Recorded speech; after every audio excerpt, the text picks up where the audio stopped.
Energy transition is a very complex challenge. We are all committed to transition to net zero by 2050, and we are doing a lot. However, we need to reckon with realities, and realities tell us that you need all sources of energy to ensure that you meet the trilemma of affordability, security of supply, and sustainability. I always say, 30 years ago, conventional energy was at around 83%. Today it's around 80%. However, in absolute terms, we are 100 million barrels of oil equivalent more today than 30 years ago.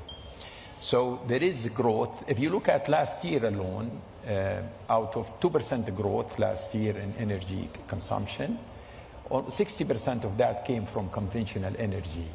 So we need to always ensure that we do have available, affordable energy. If we don't do that, what we are introducing is more coal, because what we are seeing today is coal, which is supposed to have peaked and declined, is increasing, mainly because it provides security of supply for certain countries, and it is a lower cost. So we need to work on all in parallel while producing new energy. Aramco is participating in the kingdom. His Royal Highness highlighted the huge growth in renewable, almost 130 gigawatt by 2030. We will be 20 to 25% investing in renewable in the kingdom. We are building a lot of gas, more than 60% by 2030, to replace what His Royal Highness highlighted, the 1 million liquid burning. 50% of it will be met by renewable, which we are part of it, and 50% by gas. So we need a pragmatic solution that take into consideration that one size fits all is not going to work. We need to be working in parallel on all sources of energy, ensuring it's affordable, secure, and sustainable at the same time. And of course, we've also just come through COP29 in Baku. I think the verdict is still out on exactly what was achieved there. But with regards to the outcome here, I know you also said last year that the world needs to abandon the fantasy of phasing out oil and gas. I'm just wondering, now that we've seen these dual climate conversations, not just COP28 in Dubai, but COP29 in Baku, has your view on that changed? No, I think the very important thing to understand is that what happened in His Royal Highness highlighted the success in COP29, what achieved in Article 6 and the mechanism, also to put financing going from $100 billion to $300 billion, going from developing countries to developed world. It's a big change compared to Copenhagen in 2009, when $100 billion was agreed. Now that was increased to $300 billion, which is significant.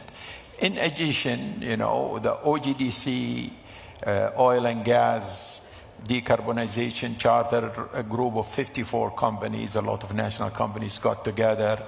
They issued their baseline report, validated by third parties, showing what they are, their emissions and what they will be doing. So there is a lot of progress. But back to your questions with regard to transitioning away, as I said, you need to take it into consideration that you need to balance affordability, sustainability, and security of supply. Ultimately, cost matters, not only for developing countries, also for developed worlds. We see the cost of energy in Europe. If you look at it today, it's increasing significantly year on year as they transition. Not every country can afford to increase the cost of energy supply or the grid cost.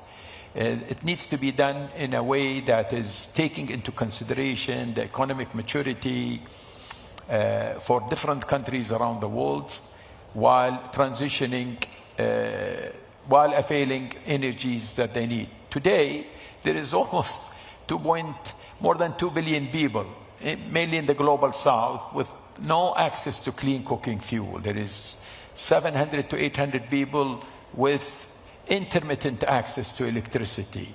that needs to be taken into consideration when we're talking about transitioning away. It needs to be done in steps that takes into consideration the economics of the energy that we are providing to the world.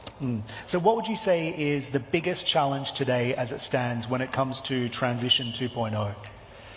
I think the unrealistic views, when you look at the transition and policymakers, always they would like to achieve a speedy transition.